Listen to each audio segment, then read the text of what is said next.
Hello, everyone. A very warm and a lovely good morning to all of you.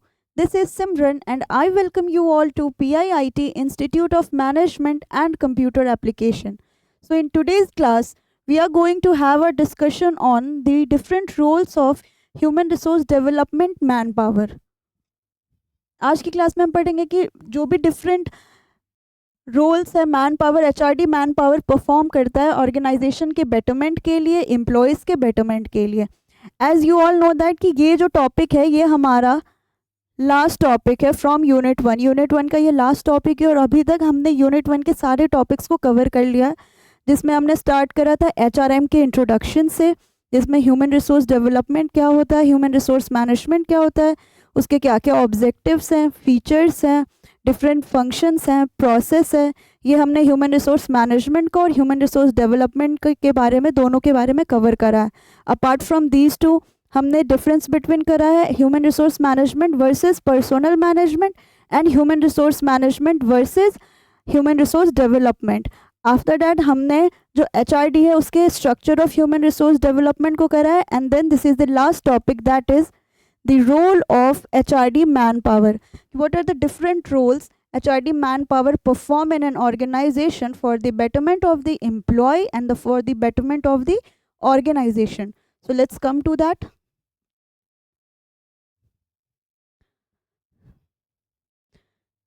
Human resource development plays a very crucial role in managing an organization workforce by focusing on ongoing employee development, training, skills enhancement.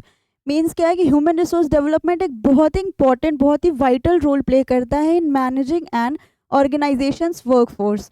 Organisation में जो workforce है, जो employ work कर रहे हैं, उनको manage करने में एक बहुत इंपॉर्टेंट, बहुत वाइटल रोल प्ले करता है। By focusing on the development of the employee, providing them training and working for the skill enhancement, मतलब कि उनके डेवलपमेंट के लिए वर्क करता है, एम्प्लॉय को ट्रेनिंग प्रोवाइड करता है, उनके स्किल्स को, नॉलेज को इन्हांस करता है, उनके डेवलपमेंट के लिए वर्क कर रहा है, उनके स्किल्स को इन्हांस कर रहा है, उनके नॉलेज को इन्हांस कर रहा है by providing them training, by organising any webinar, seminar और प्रोग्राम्स, सो दैट कि हमारे एम्प्लॉय की क्या हो, ग्रोथ हो। It helps organisation in improving performance, adapting to change and build a more skilled and engaged workforce.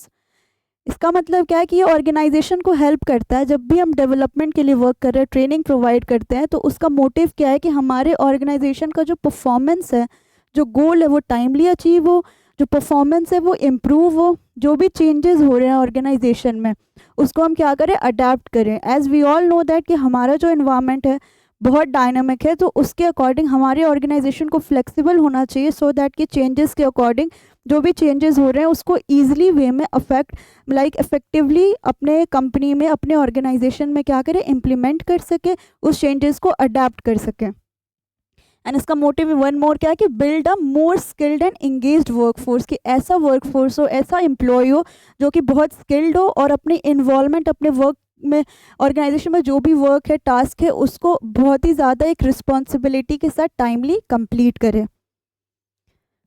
That is HRD. Another point is the main role of human resource manpower development is to provide a framework for employees to develop their competencies necessary for individual and organizational efficiency and productivity as well as career growth.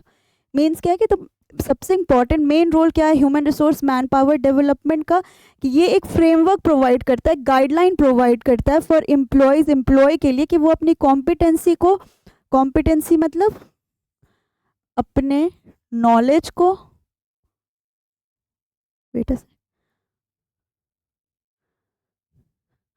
अपने knowledge को, skills को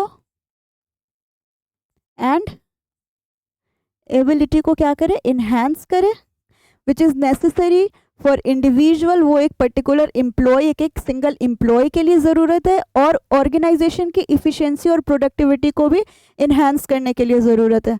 क्योंकि अगर जो हमारा man power है, हमारा employ है, वो अच्छे से परफॉर्म नहीं कर रहा है, तो ओवरऑल हमारे जो ऑर्गेनाइजेशन है उसकी फंक्शनिंग पे इफेक्ट आएगा, ऑर्गेनाइजेशन अपने गोल को अचीव नहीं कर पाएगा। तो इट इज़ वेरी नेसेसरी कि जब भी हम ट्रेनिंग या डेवलपमेंट प्रोवाइड कर रहे हैं तो हमारे जो इंडिविजुअल का गोल है वो हमारे ऑर्गेनाइजेशन के गोल से क्या हो, अलाइंड हो, तभी दोनों की प्रोडक्टिविटी की, दोनों के वर्क की, स्किल एनहांसमेंट की बात हो पाएगी। ओके, तो इट इज़, जब भी हम ह्यूमन रिसोर्स डेवलपमेंट की बात करते हैं, डिफरेंट रोल्स ऑफ एचआरडी की बात करते हैं, तो one of the important role है कि एचआरडी मैन पावर का क्या काम है कि जो भी हमारे इंडिविजुअल पर्सन इंडिविजुअल हैं और ऑर्गेनाइजेशनल गोल्स हैं उसको क्या करे, अलाइंड करे, दोनों एक दूसरे से इंटरडिपेंडेंट हो, इंटरकनेक्टेड हो। Okay, moving towards the next slide, that is different roles of HRD manpower. इसके हमारे कुछ पॉइंट्स है कि कौन कौन से डिफरेंट रोल्स है जो कि human resource development manpower perform करते हैं, जिसमें हमारा सबसे पहला है प्रोग्राम डिज़ाइन एंड डेवलपमेंट।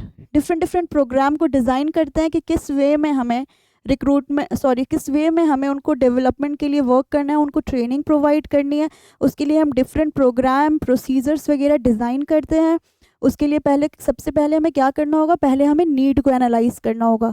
तब तक हमें ये नहीं पता लगेगा कि किसके लिए हमें किस पर्सन को या किस पर्टिकुलर डिपार्टमेंट को ट्रेनिंग प्रोवाइड करनी है, उनके डेवलपमेंट के लिए वर्क करना है, तब तक हम रैंडमली नहीं कर सकते। तो पहले हम नीड को एनालाइज करेंगे, फिर हम प्रोग्राम को डिज़ाइन करेंगे, डेवलप करेंगे, उसके अकॉर्डिंग इम्प्लीमेंट करते हैं और फिर उसको इवेलुएट करते हैं टाइम टू टाइम। नेक्स्ट हमारा क्या है, review and design appraisal system.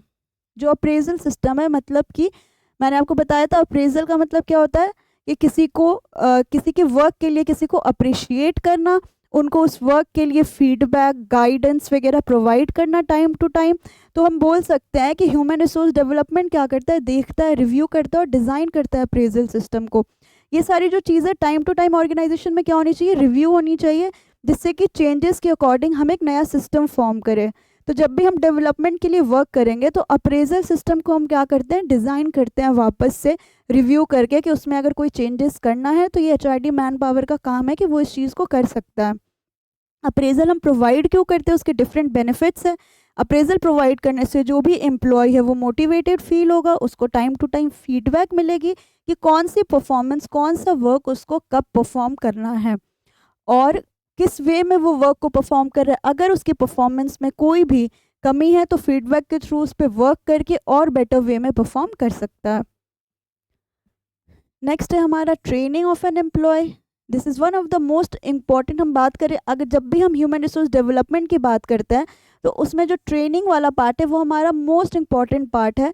अगर हम रोल्स की बात करें, फंक्शंस की बात करें या आप इम्पोर्टेंस की बात करें, अगर एचआरडी के मतलब क्वेश्चन में अगर स्कोप पूछता है, फंक्शंस पूछता है या कुछ भी, तो ट्रेनिंग तो एक पॉइंट कन्फर्म है कि वो होगा ही होगा, क्योंकि इसका मोस्ट इंपॉर्टेंट फंक्शन क्या है, जब भी हम डेवलपमेंट के लिए वर्क करेंगे, डेवलपमेंट एम्प्लॉय की डेवलपमेंट में ध्यान देते हैं, उसका प्रोसेस ही क्या है कि हम उसको ट्रेनिंग प्रोवाइड करते हैं। जब जब हम उसे ट्रेनिंग प्रोवाइड करेंगे तब उसकी परफॉर्मेंस की डेवलपमेंट होगी। ये हम बोल सकते हैं कि ट्रेनिंग के डिफरेंट डिफरेंट वेज हैं जिसको हम एनालाइज करते हैं कि कौन सा बेस्ट सूटेबल मेथड है प्रोवाइड करने का ट्रेनिंग सामने वाले पर्सन के डेवलपमेंट के लिए। But training is the most important concept of HRD. Next है हमारा लर्निंग एंड डेवलपमेंट।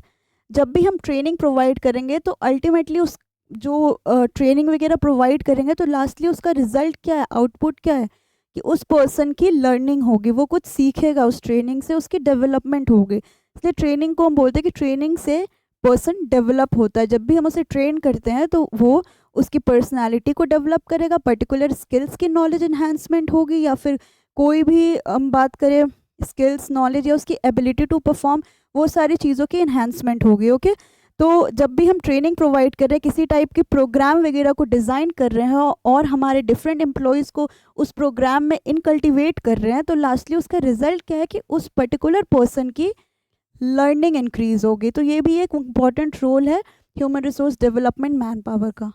नेक्स्ट है हमारा man power planning.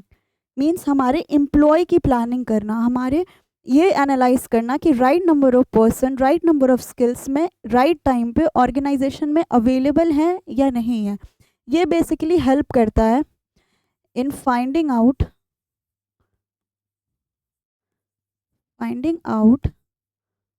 Gap between present and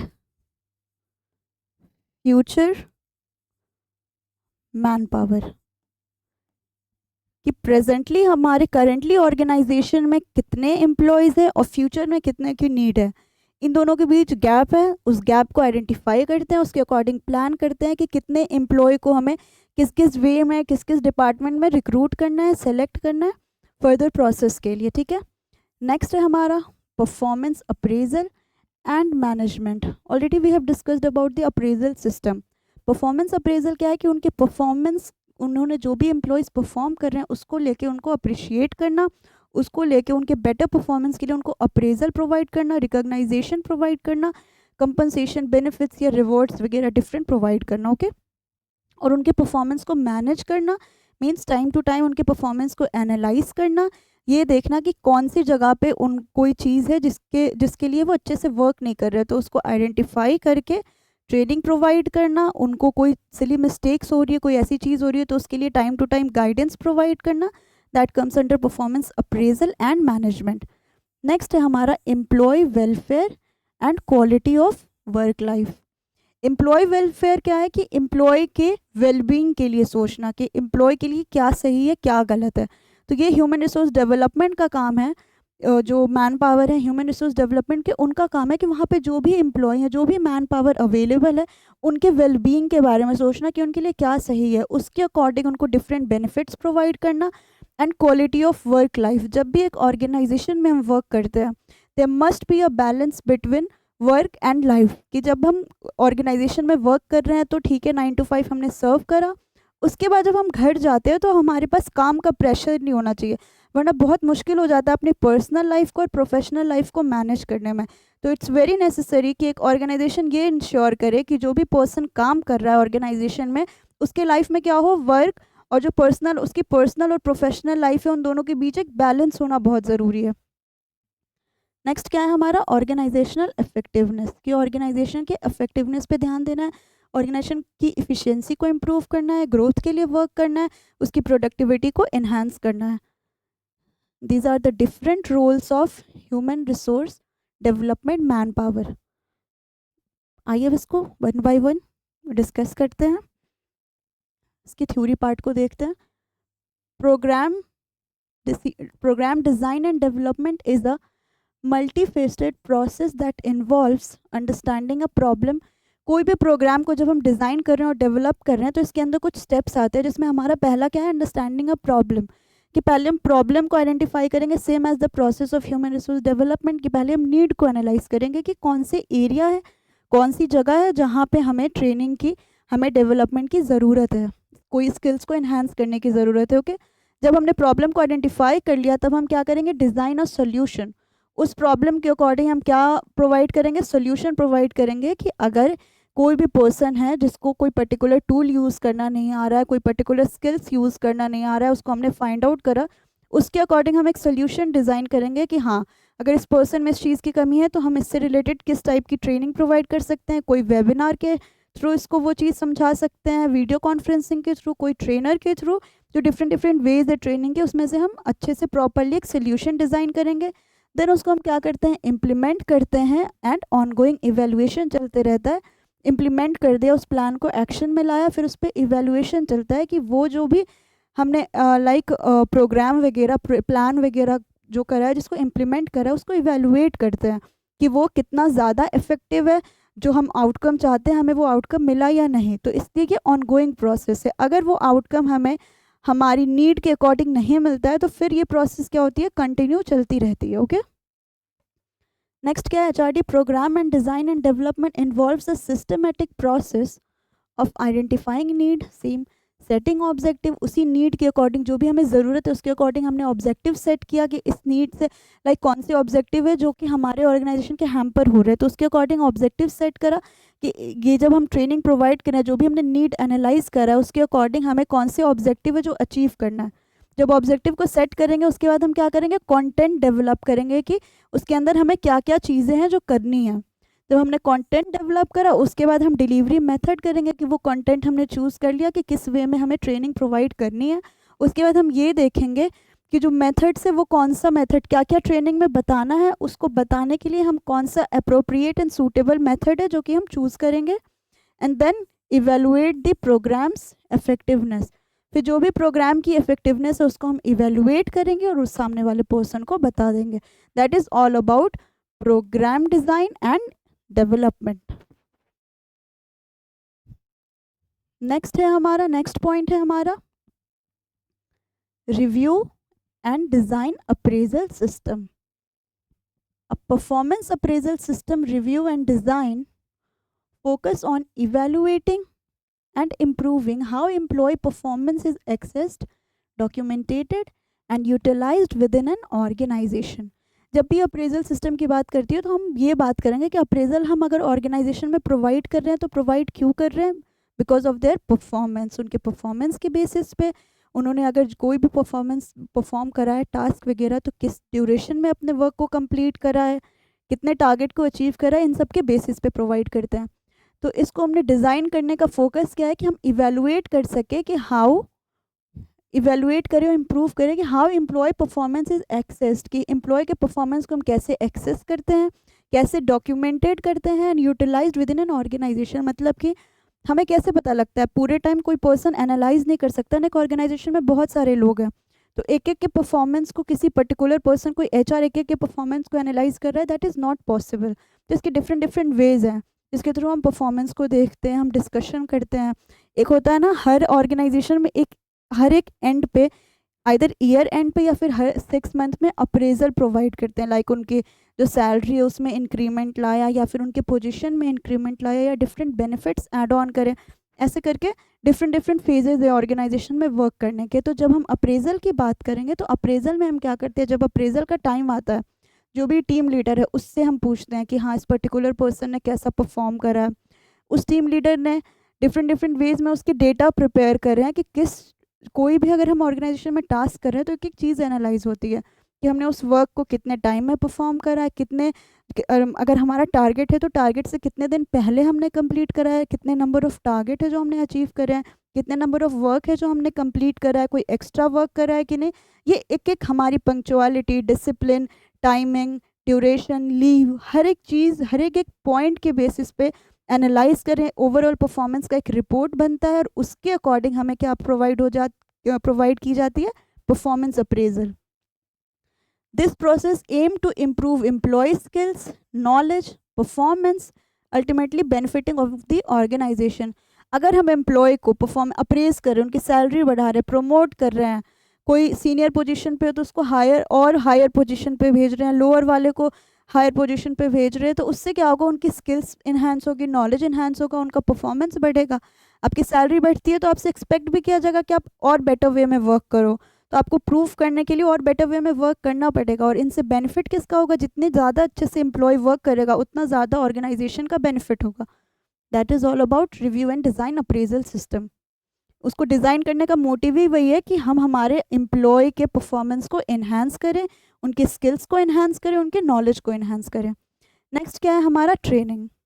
a structured process for acquiring knowledge, skills, attitude to improve job performance and enable career growth. अगर training की बात करें तो main motive training का क्या है, टू अक्वायर, टू डेवलप और to train so that कि एम्प्लॉय का नॉलेज, स्किल्स, एटीट्यूड और जॉब परफॉर्मेंस जो है वो इम्प्रूव हो, इन्हांस हो और उसके करियर में भी ग्रोथ हो। अगर हम ट्रेनिंग प्रोवाइड करते हैं तो वो ट्रेनिंग उसके साथ, उन्होंने उस ट्रेनिंग से जो भी लर्निंग ली, जो भी उनका डेवलपमेंट हुआ वो उसके साथ लाइफ टाइम रहती है। वो कोई टूल उसको यूज़ करना आया, वो इस पर्टिकुलर ऑर्गेनाइजेशन को छोड़ के किसी और ऑर्गेनाइजेशन में जाएगा तो भी जो भी ट्रेनिंग इस ऑर्गेनाइजेशन में मिली है उसका यूज़ वो उसमें कर सकता है, तो वो उसके लिए लाइफ टाइम बेनिफिट होगा एक एम्प्लॉय के लिए particularly. Systematic training programs are also placed in the organization to confront the growing, changing need of manpower, technology and diversification of business activities. जो सिस्टमेटिक ट्रेनिंग प्रोग्राम है उसको हम organisation में इसलिए भी लाते हैं सो दैट कि हमें ये पता लगे कि कौन सा एम्प्लॉय कितना ग्रो कर रहा है ऑर्गेनाइजेशन में, मैन पावर की नीड में कोई चेंजेस है कि नहीं। अगर हम कोई नए टूल्स, टेक्नोलॉजी ला रहे हैं और अभी के टाइम पे उस टूल्स के बारे में कोई पर्टिकुलर पर्सन है जिसके बारे में कोई आइडिया ही नहीं है, अभी के टाइम में सब कुछ इतना ज़्यादा डिजिटलाइजेशन की तरफ हो चुका है। अगर कोई पर्सन अभी भी पेन पेपर पर रिपोर्ट्स बना रहा है, डेटा प्रिपेयर कर रहा है, तो इट्स हाई टाइम कि उसको उस चीज़ की से रिलेटेड ट्रेनिंग दी जाए। अगर वो नहीं समझ पा रहा है तो उनका काम वो नहीं है, उनका डोमेन कोई और है, क्योंकि इसके वजह से ओवरऑल जो ऑर्गेनाइजेशन है उसका वर्क क्या हो रहा है, हैम्पर हो रहा है। तो ये है कि हमारे अगर मैन पावर की नीड में कोई चेंजेस है तो हम उसको एनालाइज करेंगे ट्रेनिंग के थ्रू, और टेक्नोलॉजी में कोई चेंजेस है, और diversification of the business activities, different business activities का क्या होगा, डाइवर्सिफिकेशन होगा ब्रॉड वे में। क्योंकि अगर ट्रेनिंग प्रोवाइड कर रहे हैं, मोटिव ही वही है कि हमारा ऑर्गेनाइजेशन और ज़्यादा अच्छे लेवल पे ग्रो करे। तो ऑर्गेनाइजेशन को, एम्प्लॉय को टाइम टू टाइम ट्रेनिंग हम क्यों दे रहे हैं, सो दैट कि उसकी भी डेवलपमेंट हो और ऑर्गेनाइजेशन की भी डेवलपमेंट हो। If you want to take screenshot, do it. Then our next point is learning and development. As I already told you कि लर्निंग क्या है, जब भी हम ट्रेनिंग प्रोवाइड कर रहे हैं, कोई डिफरेंट प्रोग्राम्स वगैरह में जब एम्प्लॉय इन्वॉल्व हो रहे हैं, तो वहाँ से उनकी क्या होती है, लर्निंग होती है। वो कुछ कुछ ना कुछ तो वहाँ से लर्न कर रहे हैं। वो ऑर्गेनाइजेशन में अगर इंटर्नशिप भी कर रहा है कोई पर्सन, तो उससे भी उसकी लर्निंग हो रही है। हर एक स्टेज पे लर्निंग इज़ वेरी इंपॉर्टेंट, क्योंकि आप हर एक स्टेज पे जब आप अपने कलीग से बात कर रहे हो, उससे भी आप कुछ ना कुछ सीखते हो। It's not about the age, it's just about कि पर्सन में क्या क्या क्वालिटीज़ है, और वो लर्निंग, चाहे वो आपसे सीनियर है चाहे जूनियर है, दोनों से आप अपनी लर्निंग गेन कर सकते हो। Okay, so human resource development के पर्सपेक्टिव में क्या, learning and development plays a very crucial role in enhancing manpower employee को एनहांस करने के लिए इन दोनों का बहुत एक इम्पॉर्टेंट रोल ये प्ले करते हैं। HRD aim to develop the knowledge, again the same thing, skills and ability of an employee to improve their performance and contribute to organizational goals. Same thing, what is the motive behind this? Its aim is to develop the knowledge, the skills, and the ability to perform in of an employee to in the organization, so that their performance can be enhanced and organization can also achieve their goals. Okay, next is this is achieve through various training. इसको enhance करने के लिए हम क्या करते हैं, बहुत सारी training and development programmes initiative लेते हैं, which help employee grow professionally, adapt to changing rules and stay competitive. इसको जो भी हम नॉलेज स्किल्स वगैरह प्रोवाइड करते हैं एम्प्लॉयज़ को, उसके लिए हम क्या करते हैं, बहुत सारी different training and development initiatives लेते हैं, different kind of training provide करते हैं, सेमिनार्स करते हैं अपने ऑर्गेनाइजेशन में अलग अलग वे में, जिससे कि क्या हो कि एम्प्लॉय हमारा प्रोफेशनली ग्रो करे। जो भी चेंजेस हैं, हमारा एनवायरनमेंट डायनामिक है तो चेंजेस होते रहते हैं, उस चेंजेस को अडेप्ट करे और कॉम्पिटिटिव रहें। कि अगर कॉम्पिटिटर के पास कोई पर्टिकुलर स्किल्स है, वो बेटर कर रहा है, तो कॉम्पिटिटर के पास जो स्किल्स है वो हमारी ऑर्गेनाइजेशन में भी एम्प्लॉय के पास होनी चाहिए, तो वो कॉम्पिटिटिव रहे। There must be a healthy competition, क्योंकि कॉम्पिटिशन से क्या होता है, ग्रोथ होती है सामने वाले की, कि वो अपने कॉम्पिटिटर को देख के फिर उसके अकॉर्डिंग चेंजेस करके अपने भी ग्रोथ के लिए वर्क करता है। अब हमारा नेक्स्ट पॉइंट क्या है, man power planning. Man power planning क्या है, planning consist of getting the right number, right kind of people in the right place. की ऑर्गेनाइजेशन में राइट नंबर पे राइट काइंड ऑफ पीपल, जितने लोगों की ज़रूरत है उतने सही काइंड, मतलब राइट काइंड ऑफ स्किल्स होने चाहिए उनके में, और राइट प्लेस पे रिक्रूट होने चाहिए, राइट पोजीशन के लिए रिक्रूट होने चाहिए। Okay, it ensures employees are assign task for which they are well suited to help the organisation achieve its गोल।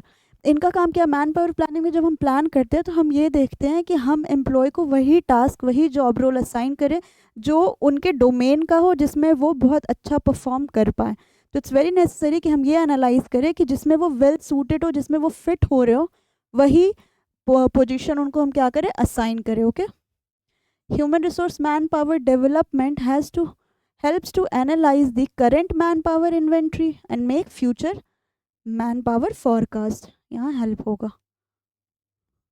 ये क्या है, अगर हेल्प करते हैं एनालाइज करने में हमारे करेंट मैन पावर की कितनी एम्प्लॉय अभी हैं, और फ्यूचर में फोरकास्ट करने में कि फ्यूचर में कितनों की ज़रूरत होगी।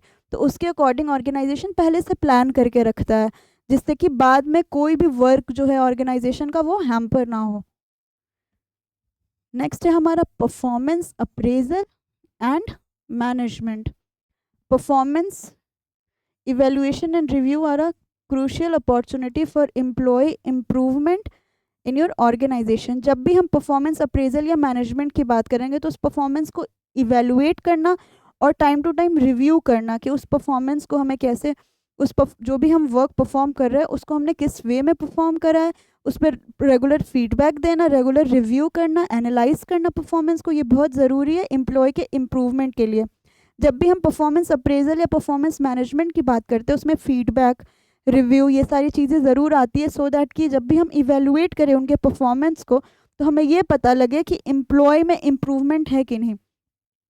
हम जब कॉलेज की बात करें या स्कूल्स की तो हम टेस्ट देते हैं, जो हमारा सेकंड क्लास से थर्ड में जाने के लिए, थर्ड से फोर्थ में जाने के लिए हम बहुत सारे यूनिट टेस्ट देते हैं, फॉर्मेटिव टेस्ट देते हैं, देन हमारा एक फाइनल टेस्ट होता है। तो जो फॉर्मेटिव टेस्ट होता है हमारे यूनिट वाइज या चैप्टर्स वाइज, वो क्यों करते हैं हम, सो दैट कि हमें ये पता लगे कि कौन कौन से चैप्टर्स हैं जिसमें हम अच्छे हैं, कौन कौन से सब्जेक्ट है जो हम जिसमें हम अच्छा कर रहे हैं, और कौन सा एरिया है जहाँ पे हमें इम्प्रूवमेंट की ज़रूरत है हमारे फाइनल परफॉर्मेंस के लिए, फाइनल एग्जाम के लिए। तो same as in the organisation, HR performance appraisal include objective, methods, process and the best practices for conducting accurate and consistent evaluation.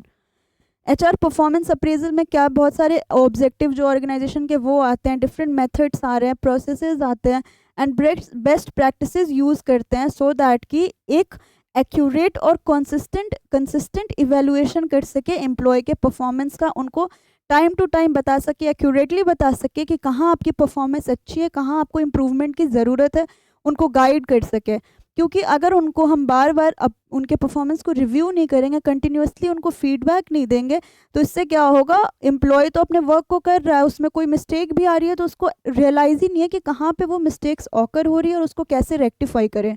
तो बहुत ज़रूरी है कि पहले से हम उनके परफॉर्मेंस को रिव्यू करें while creating a culture focused on continuous feedback and development. वही सेम चीज़ कि हम उनको कंटिन्यूस फीडबैक प्रोवाइड करें और उनके डेवलपमेंट के लिए वर्क करें। ये था हमारा performance appraisal and management. And then the next one is employee welfare and quality of work life. Employee के वेलफेयर के लिए ध्यान देना। Employee welfare refers to those efforts that improve the living standard of employee and the quality of work life. जब एक person work करता है organisation में तो उसको सैलरी मिलती है, उसको डिफरेंट बेनिफिट्स मिलती है। उस सैलरी को वो कैसे यूटिलाइज करता है, जैसे हमने मास्लो की हायरार्की नीड थ्योरी पढ़ी है, जिसमें सबसे पहली उनकी रिक्वायरमेंट क्या होती है कि basic requirement, food, shelter, cloth, ये सारी चीज़ें उनकी फुलफिल है। तो जब ये फुलफिल होती है तब वो ऊपर के स्टेजेस पे जाते हैं, फिर लास्टली वो कहाँ पहुँचते हैं, सेल्फ एक्चुअलाइजेशन। तो जब ये डिफरेंट चीज़ें डिमांड करते हो, डिफरेंट चीज़ें इनकी अकम्पलिश होती है, तो उनकी स्टैंडर्ड ऑफ लिविंग बढ़ती है। जैसे जैसे उनकी सैलरी में इंक्रीमेंट आती है वो डिफरेंट चीज़ों को अफोर्ड कर पाते हैं, डिफरेंट चीज़ों को परचेज करते हैं, और उससे क्या होती है, ओवरऑल उनकी पर्सनैलिटी के साथ साथ ओवरऑल उनकी स्टैंडर्ड ऑफ लिविंग इंक्रीज़ होती है, उनके रहने का, खाने का, हर चीज़ का तरीका इन्हेंस होता है। तो एम्प्लॉय वेलफेयर में क्या है कि जो भी एफर्ट्स हम एम्प्लॉय के स्टैंडर्ड ऑफ लिविंग को इंक्रीज करने के लिए, इन्हेंस करने के लिए लेते हैं, दैट इज़ एम्प्लॉय वेलफेयर। इसका गोल क्या है, to provide good leadership, interesting and challenging jobs, safe working condition, good wages. Main motive क्या है कि एक अच्छी लीडरशिप प्रोवाइड करें, चैलेंजिंग जॉब्स हो कि जो भी वो जॉब कर रहे हैं उसमें टाइम टू टाइम चेंजेस आए, चैलेंजेस आए, न्यू अपॉर्चुनिटीज़ आए, जिससे उनको लर्न करने का मौका मिले और एक अच्छा वेज मिले, उनको एक अच्छी सैलरी मिले, और सेफ वर्किंग कंडीशन हो कि वर्किंग कंडीशन भी सेफ होना चाहिए और पॉजिटिव होना चाहिए। Several benefits can be extended to employees as indirect compensation plan to motivate them to perform better। जैसे कि आपको पता है कि कंपनसेशन की बात करें तो वो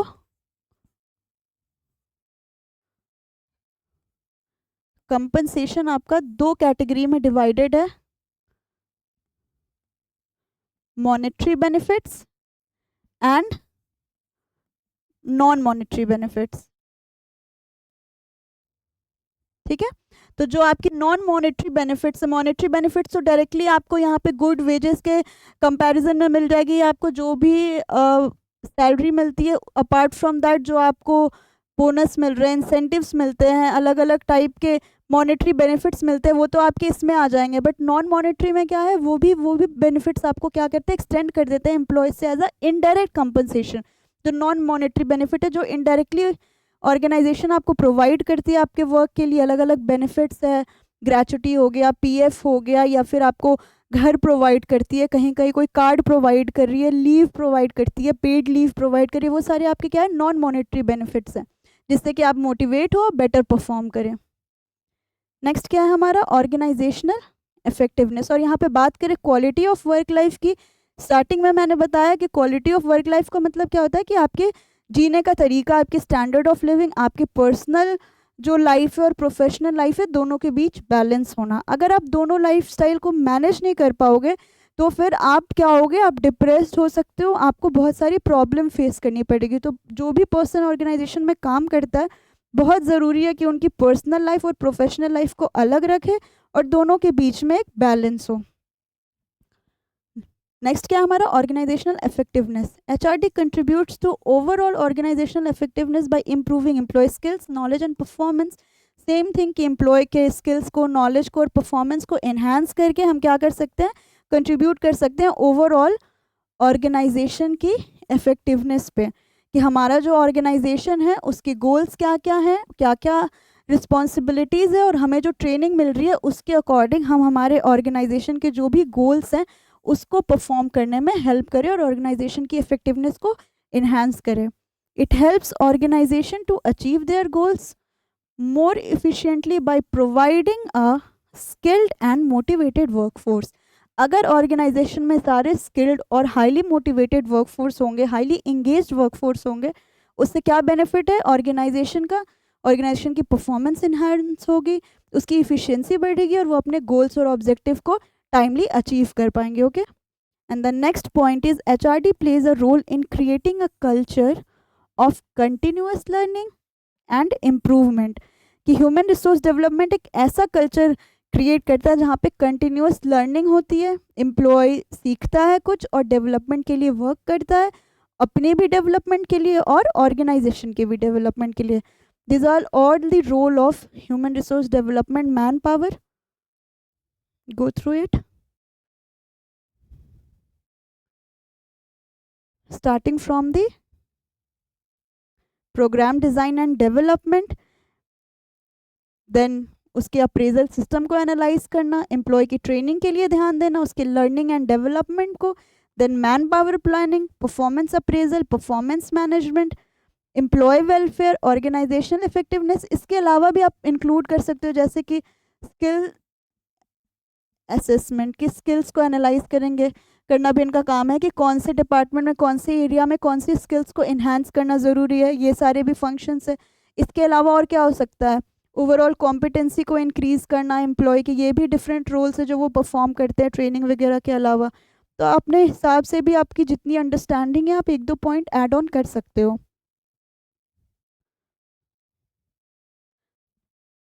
okay, so thank you so much everyone, I hope this is clear to you all. और यहाँ पे आपका जो यूनिट 1 है वो कंप्लीट होता है, and then from the next class we will move towards our second unit, और फिर उसमें जो टॉपिक्स है वो सब हम 1 बाय 1 कवर करेंगे। आई होप यूनिट 1 आप सबको समझ आया हो। Thank you so much, bye bye, take care.